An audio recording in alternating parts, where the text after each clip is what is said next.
him and I were actually sitting at breakfast today talking about Europe and America, like the idea of the way that they treat all aspects of their lives as experience. Like you go to eat in Italy and it's an experience. You spend 3 hours doing that thing. There's a lot of intentionality behind it. For us, it's always do this, I'm going to do this, I'm going to do this, I'm going to do this. It's a schedule, do, right? It's an act. It's an act. Yeah, that was the idea. It's an act versus an experience. So I really hope that we can make this an experience for you that you can draw back to. The first part of this is actually, remember I said the other day, the thing that I feel like I'm here to do is help you connect better to yourself. I need you to feel into whether or not your body needs what we're about to do. Because if you feel into that and you actually feel your nervous system say, hey man, this is going to dysregulate you and you're in an awesome state and it's not going to help build resilience because you don't have enough of a battery for resilience built up, stay in your restorative space and stay inside. You will have gotten more out of this than forcing yourself into a thing that your nervous system does not need right now. Does that make sense to you guys? But there's so many times where we have these external pressures of like, oh no, I got to go do the thing. Fuck that. If this doesn't feel right to you, sit in this room and feel the fire. And we'll be back in like 10 minutes. Right? So I'm going to walk you guys over. Actually, before I do that, I'd like for you to share around it, with talking about experience and intentionality. I took him into the cold water yesterday at Sleeping Bear Dunes. So can you tell them that story? Sure. So thank you for welcoming us back, by the way. Yeah. We're very happy to see you guys and excited. Yes. It's a very masculine thing. Just get right to it, right? I know. So yesterday we went and I got to experience Lake Michigan for the first time, never being in this beautiful state. So we got to the water and I said, is this the Caribbean or is this Michigan? I'm having a hard idea. So we were like, we're going in. And I was like, oh, that's cold. All right, but we're going to go in. So we went in and it was very rocky and it was pretty assaultive. The waves were strong, but we really helped ourselves kind of settle into the situation. Now, Nate was able to settle in and breathe deeply into it, but I've been having a lot of upheaval and turmoil in my life at home with uprooting and moving states, et cetera. And it was a really strong and powerful mirror for me to recognize just how out of balance I've actually been. I may seem like I'm pretty calm and in balance right now, but there's been a lot of inner conflict that I've been kind of resisting, and I haven't actually really allowed myself to truly surrender to it. And the water was the thing that made me aware that there's actually been more dysregulation than I would like to admit. So allow yourself to go into the water with intentionality and see what it wants to bring up for you.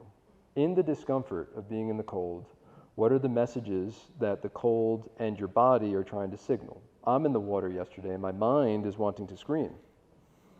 I'm wanting to get out. I knew that I wanted to release and accept it, and yet my masculine side was not allowing my feminine balance to actually surrender. And it was a metaphor for how much I've not surrendered to the idea of not making my dentist's salary and not being in the comforts of the things that I know and stepping into the unknown, et cetera. Even though I've made a logical decision to uproot my life, my body's still been resisting it. And that's part of stepping into the void. I witnessed my wife go through the maiden to mother transition.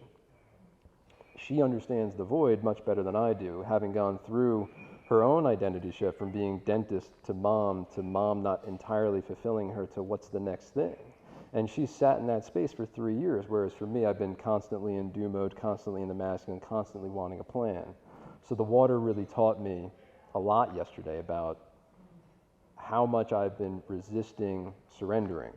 And that's a piece of the embodiment that I need to welcome in further and more deeply integrate in order to actually ascend into being the man that I believe I'm capable of being. So for you, I would ask all of you to just go ahead and contemplate before you go in what intention you want to set for yourself, whatever it is maybe you're wanting to welcome in, or if there's a challenge that you've been facing, see if the water has an awareness it wants to raise for you. That was beautiful. Thank you. I'm so glad you're here, dude. I love this person. I only met him a year ago and we're doing all these things together. Yeah. She's it's a soul connection. So we're going to go in a moment. We're going to walk down onto the beach and then we're going to just walk over. There's a little launch right there with a nice little ramp. We're going to ease our way in.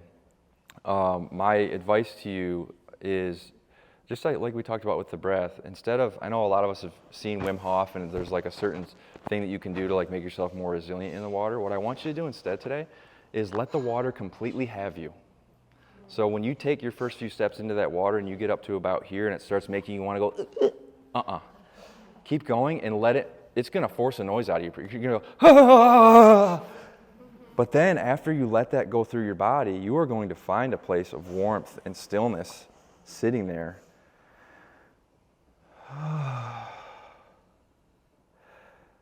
That is where the feminine comes back in to show us the knowing. So often we want to just go out there and like grit it out. We see all the videos with the guy that's just finished the HIIT workout and then he jumps in the ice and he's like, and then he's like back out and you see his muscles glistening in the sun or whatever.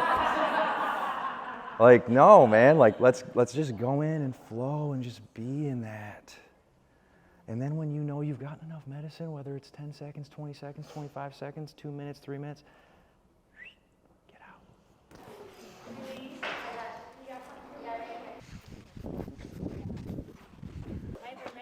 Okay, listen, there are safety things to keep in mind. This is a boat ramp. They're often prone to algae. That does exist here. So we're going to actually do 2 rows. We're going to walk in so we have at least something here, right? Have a hand on this as we walk in. Once you get right past this part, there will no longer be algae, but there are some rocks. So we're going to ease in. It gets sandy right in there, and then we can do whatever we want once we're through. But I want the row. So let's make our rows now, split in half. That's Miles's row. That's your people. Woo, see, I already almost slipped. So we're keeping our hands here. Okay. Again, the water is going to show you what you're holding on to. It not only emotionally, but also physiologically. Also, just keep in mind, we just did a really hard HIIT workout, right? Where am I feeling it? Is it in my low back? Is it in my hips? Is it in my shoulders? Is it in my ankles? All those, this is a cue. It's going to show you where do I need to focus more intention with connecting with my body and restoring greater flow when I'm not in the water.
Ha ha ha